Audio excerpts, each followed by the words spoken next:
अस्सलाम वालेकुम।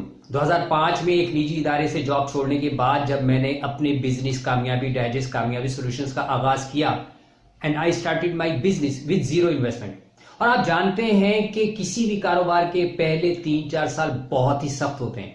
तो मेरा ये हाल था कि अगर एक 500 रुपए का वीपी पार्सल भी वापस आ जाता तो मेरा दिल धक से रह जाता। ऐसे में अल्लाह ताला ने मुझे एक दोस्त से मिलवाया जिन्होंने मुझे एक ऐसी माइंड टेक्निक सिखाई जिसको इस्तेमाल करके मैं अपने daily life stress, depression, anxiety वगैरह को कंट्रोल करने के काबिल हो गया, और वो भी जस्ट इन अ क्लिक। क्या आप वो टेक्निक सीखना चाहेंगे? हैप्पी कार कोर्स में मैंने वो टेक्निक आप लोगों के लिए बाकायदा एक कोर्स की शक्ल में जमा कर दी है।